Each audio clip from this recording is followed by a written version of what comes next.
Welcome, everyone, to my podcast series, The Holistic Nature of Us. This is Judith Dreyer, and I invite you to take a journey with me into a better understanding of the concepts behind our holistic nature and how that ties us directly to the natural world around us. My intention is to be your guide for this half hour as we begin seeing our world with fresh eyes, gaining more understanding and learning how we can connect the dots in practical ways that we are nature and nature's in us. I feature a broad range of guests deeply concerned about the environmental issues of our time and more.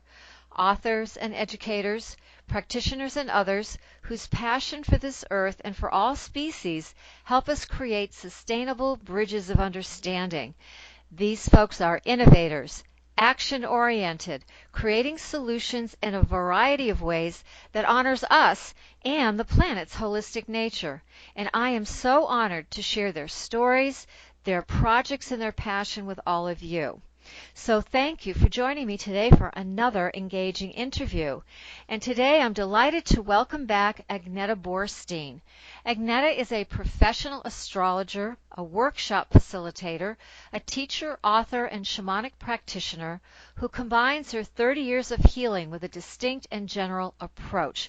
Welcome, Agneta. It's such a pleasure to have you talk to us again about 2020 and what's influencing us this year. Okay, thank you again, Judith. My pleasure to be back. As it is, we might ask us, is 2020 an important year? And we always say, yes, it is. And so we're going to try to do that way of looking at your guest as kind of aware of global changes. The America in itself, we will stay away from the political picture in that whole picture, because then we become political, which we do not want to do at the moment. It's just the division is showing throughout the world. And why it is important is the sky moves in its natural cycle. And this year we are visited by 3 major cycles. So I'm going to try to share that as much as we can, because we do know astrology is a language. But the basic fundamental part of that is that we deal with the sign of Capricorn. And Capricorn is an earth sign. And Capricorn is the government, restrictions, constraining and isolation.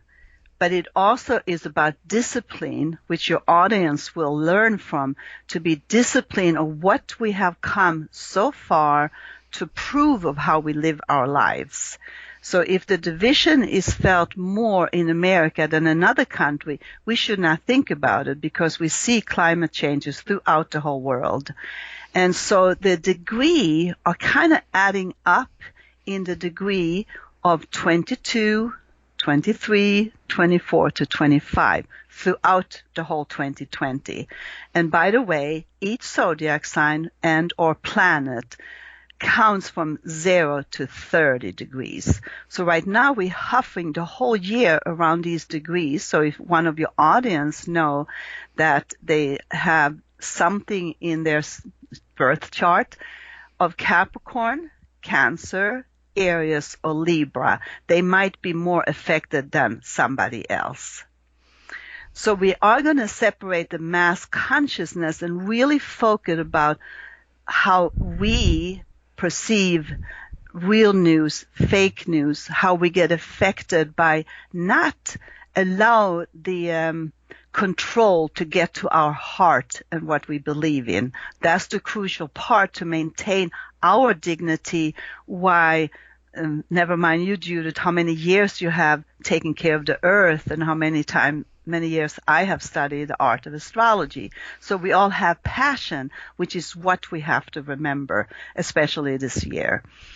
So when we then look at that whole start of 2019, I had suggested 2019 was about make sure you have healed, because 2020 will be an intense shift into implement what we believe in. So with the 3 major cycles, Saturn, the structure, foundation, government, as I mentioned, and it's also tradition. When Pluto, the planet that is about, we usually call it metamorphic challenges, but they can also be daily challenges, getting rid of things, changing your way of living, getting rid of all stuff that needs to be taken care of and thrown out, basically. But those two planets, Saturn and Pluto, met in the beginning of January of 2020, and they will hover together throughout the whole year. And so the Pluto, even though it does rule a very fearsome word, death. Well, how do we take death? We take it as a change, just how we should be very appreciative to still be here on this beautiful earth. And we might just be aware that we need to let go of what could be controlled from changes in the world, in the wars and all the stuff that always happen. But we have to make sure we maintain, I would like to call it, our dignity for what we really believe in. Mm-hmm. So with a major three cycle, this one, Saturn and Pluto, is actually a 34-year cycle. It was in 1986. There's always history, but we stay in the now. And remember, though, Saturn-Pluto comes together as, what do you need to let go of? Or what are you going to continue to stay aware of a changing globe? So, Agneta, let me just interject here. So when you say, what do we need to let go of, are you suggesting that it's a good year to simplify and to perhaps not be extravagant this year, but to be mindful of expenses and what we want to do this year? I would think that's a good way to put it, because there is changes. And some astrologer friends, when we see these big changes of 3 major cycles, might not happen all the time, then it is important for us to let go and really see and feel what's important for us. Perhaps the most simple thing is to turn off the news, because we do have to be informed, but it can take us over. Saturn then rules what we have to let go of. Simplification, maybe even doing more for the earth that we might not have found. What is your passion? I will get to that when we come to some elements. Just to clarify that, we find our passion to see what really means in our life, in a changing society, in a changing year. Okay. So when this Pluto sits in the other cycles, he's still there, important throughout the whole year in Capricorn. And Jupiter comes around. He stays in one zodiac sign for only a year, and he travels fast because that's just 1 year. But when Jupiter, he's he's the biggest planet in the universe, in our solar system. And when students learn astrology, they love Jupiter because he's so great and good and big. But there's 2 sides to the coins, which is part of what I'm trying to relay here to your audience, that there is 2 sides to the coin. We turn into what is important for us in a selfish, unselfish way, so that when Jupiter becomes the trickster, he's a shapeshifter, you can't totally trust him. So you embrace him with cautiousness, because he and Pluto are very different in personality. Remember, Pluto is destruction. Pluto is rebirth. For something to change, it has to be something new. And Jupiter absolutely can give us that faith. As long as we don't run too fast. They meet together April 4th, June 30th, and November 12th. So they're not leaving us alone. And then if you take into parentheses, we have an election in the United States, which we put in parentheses. Those are very powerful times and inviting times for your audience to go to the earth, because this is all earth signs, And to really take care of our little backyards, our houses, that which has the passion for what we need to kind of simplify the way you helped me with that. That's a good way to say, because we're trying to, for example, the United States of America is a cancer country, and that has been very influenced and is still influenced. But then we get into that political part. But it's being home, taking care of that which we have grown into at this point in our lives. And so then, when we have that 34-year cycle, a 13-year cycle, there's also another cycle, which is Jupiter then travels fast, and he meets Saturn in a 20-year cycle. Okay. And that's crucial too, because Saturn is then a friend of people who implement their discipline, their tradition, to saying, like, this is what I have to get up and do what I have to do. I have to take care of my surroundings. I have to be disciplined with it. So when then Jupiter Saturn comes together in a 20-year cycle, we might look at 2020, 2000, which was kind of a fear of the whole cyberspace, and, you know, it was a little nerve-wracking in that sense. Then we look at 1980s, which was, you know, there's always something happened, but it was the beginning of the Iran and Iraq war, and John Lennon got shot, and that affected the whole world. So you have this 1980 and then 1960, which, remember 1960s? Mm-hmm. Some people don't, but they have heard about. There was that, you know, all the sex revolution and the music and Vietnam War, which lasted forever. So they are sensitive. Then we will go back again. We go back into the 40s and the 20s. So we can go back and see cycles that are important, even though I do know every moment that we have the opportunity to look at astrology as a tool of empowerment and not fear, then Jupiter and Saturn comes in again, like you with your reaching out to, and me too, or people who reach out to perhaps do what they really want to do. Jupiter is then great. But we say that with those 20-year cycle, that's crucial, because Saturn already starts to change in April, May of 2020. Then he goes retrograded, goes back to Capricorn, and getting this opportunity to be disciplined with what you believe in, to be disciplined and having faith in the future. And then when we then see that potential of, actually is quite, you know, I do like those winter solstice and all the change of the season, the 4 different equinox and the solstice.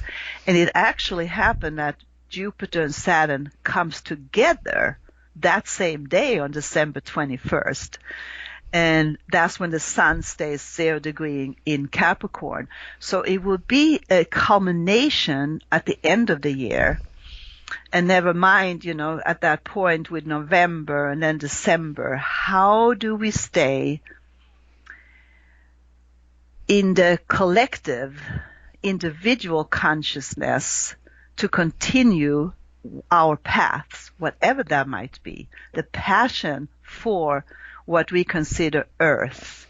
Like, that is an important, we are here, you know, and we know if we study the science. I would like to talk a little bit about Greta Thunberg. I will get to that soon, because that's pretty amazing with what I have talked about it earlier, but thank you for letting me share that phenomena, if you will. So when we then look at that end of the year, 2020 is a crucial year for those who seek something. We might push a button on the Facebook, social media, I love it. You know, we might, but what do we really do? Do we go out to our backyard? Do we take care of the waters? So we have the 4 elements, and I know your passion is earth. Mine might be water. because I just take to the water. There is 2 organizations that I do support as I can with some donation and follow it. They are number 4, ocean. But the other one that I am just fascinating is oceancleanup.com. It's he was 19 or 17 years old from Netherlands, and he started it. The government is involved. They're down in San Francisco Bay. They are doing huge cleaning efforts. And in my take, 2020 is important, but it will take 2024, 2026. But that's another section or segment maybe that we have to have. That 2020 is like, do we wake up? Do we really feel it in our own life? And what do we do about that? So you're almost saying this year is time to not waste what we're passionate about. I mean, it's not about, well, maybe next year or maybe when I retire, or maybe when I get out of school. It's like, do something today to feed that passion, whatever Correct. that is on whatever level. And as you mentioned, you can very easily give to an organization today if you have other obligations that is making a difference today on the planet. One of my guests is Doug Tallamy. He's got a new book out, and for my listeners, he's coming up in one of the next podcasts, and he says that we're losing critters at an alarming rate. It's a fact. And whether we like nature or not, whether it's in the ocean or on the land or in the sky and the sea, we still have to take care of it or we're all going to suffer. And I think what I hear about 2020 is don't put it off. No, right. This is where I like to share that. Some of your audience might have heard I still have my little accent. I'm Swedish.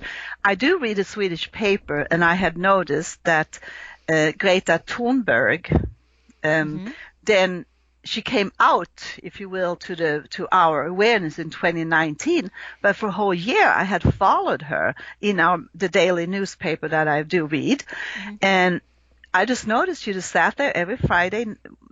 Friday, she just didn't go to school, but she got really not well. The parents had to help her, and they're also Capricorn. Parents are Capricorn because we teach our children. So she wouldn't eat, she couldn't sleep, and she does have the Asperger, but she's proud of it because she really take it to heart. Where she couldn't eat, she couldn't sleep. She went to school, but except those Fridays, which I had noticed. Now, when we look up astrology, we might say there are no coincidences, but with what I have shared from all those Capricorn planets, which again, Saturn, Pluto, and then Jupiter comes in, and there has been karmic links there too. They will change in May of 2020 into Gemini Sagittarius. That's but it has been a lot of this Capricorn energy, and that is the control, but it's also the discipline. She was just sitting there because she was shocked. She did not just do it out of fun. She was shocked because she started to study the environment. Now, when we then look up, there are no coincidences. So in astrology, we know our sun signs. She's a Capricorn. She has the moon in Capricorn, which means that she is a new moon person, because when the sun and the moon come together, they are in the same sign. She has a Mercury retrograded in Capricorn, so she does take it to heart.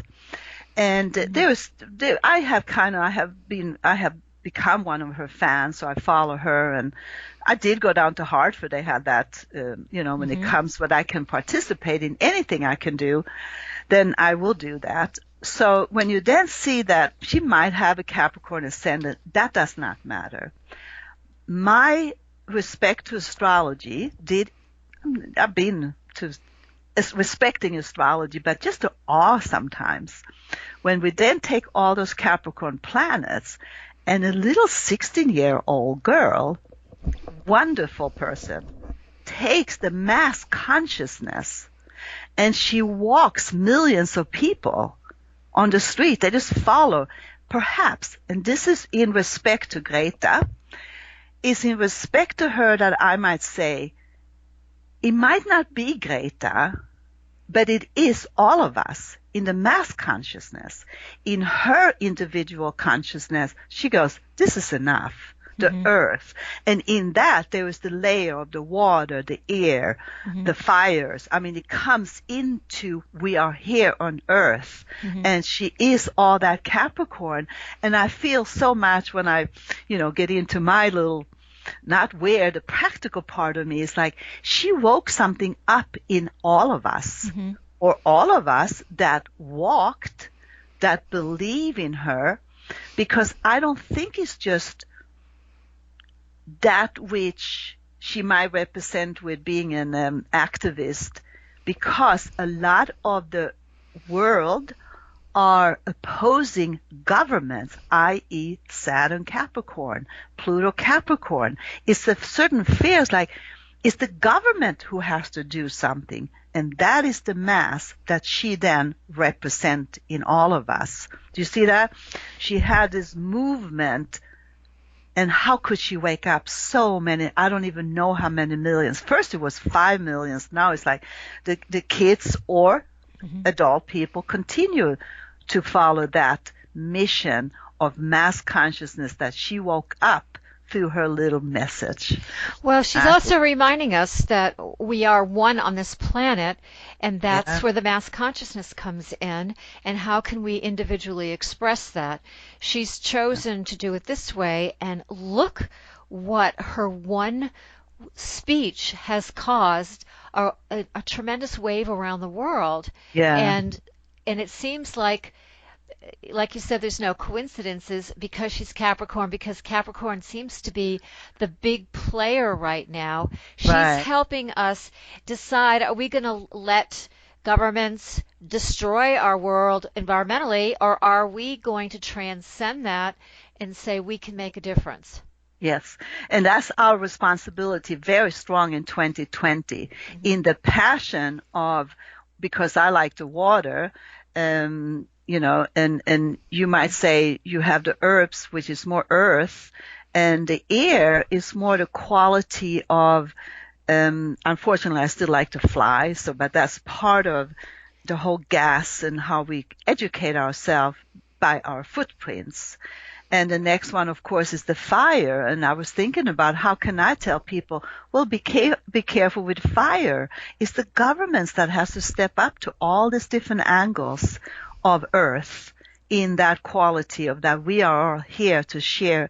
I do feel so much the message has to come out, and it's just not me, but some people say, oh, it's too late. I don't believe that, because the awareness is so fast. That's why I'm talking about her mass awakening of what people in their little houses or their little room maybe didn't know how they felt, but now when they were allowed to walk, and it's the young people, it's the future, it's the faith that they have that we have to give them. And more, if they're the right politicians, they do say, yeah, we should do something. And the wrong politician might not understand it even, or are not interested in it, because then it goes into the economy and the politics and all that stuff that is not your show. True, but aren't you saying too that Capricorn's going to shake that up? It's going to shake some of those foundations up? Yes, and that's part of those April. We have to do it in increment from April, June, and November, and that's what we, as I would call it, God forbid if we say that we are aware individuals, but your audience are listening for this for a reason. So it might be more responsibility for us to get in touch with the government. It might be more responsibility for us not to lit a fire and not think about the consequences. All those different aspects is ours to work with the government. And in that's the protest, whatever that passion is about, writing the books, educate people, listen to the science. Great, I just said, don't listen to me, listen to the scientists. That's her message nowadays, which is how do we educate ourselves in that process. But what you're saying too reminds me that we have a responsibility for creating the world that we want. It's time to stop the negative dialogue. This doesn't work, that doesn't work. Yeah. It's time for us to say, okay, we know certain things don't work. What can we do about it? What can I as an individual, what step can I take? I know Yeah. for me the podcast is a big step for me to take, puts myself Yeah. out there. I want to raise awareness, but also Beautiful. I sign petitions. I have a couple of organizations that send me regularly. The Organic Consumer Association is one of Dana. them. They're Mhm. trying to make a change in legislation, etc. And I believe everything we buy in a store and every vote we cast on the internet with a petition makes a difference. It It's, does. it really does. Yes. And that's our responsibility to not think that we are not important, but we have to catch the government or they will take over. These days that I have suggested, then we freeze. Saturn is freezing energy. We have to do even more for the passion that we might find. Okay. That what, what I'm saying? Because otherwise you could say some people, never mind in the recent, impeachment and all that. There's a 50-50 deal. So we have to be stronger because Jupiter, Pluto can totally take over we don't see it. It's sneaky. We have to be very aware of how we impose and how we continue or even stronger in 2020 to be authentic for what we have worked for so many years to do and bring it out. Okay. So that we don't freeze because there is, rumors about this going to change and this going to change. And it's not only America, and you see it throughout the world.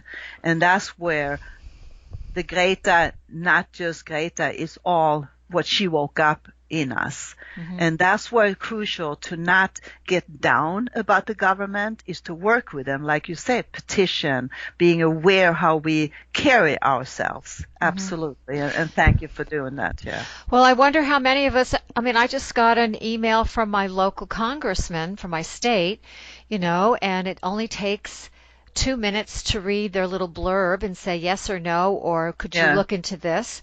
Or Organic Consumer Association automatically sends it to your state legislature. So some of the work is actually done for us. It's just a matter of spending that minute or two, clicking yes or no, whatever we, support or not support, right. and taking that action instead of putting it off. Mm-hmm. And I think that's what I hear, is that it's so easy for us to put things off. And I have the sense that this year we're being asked not to do that because our world is that important.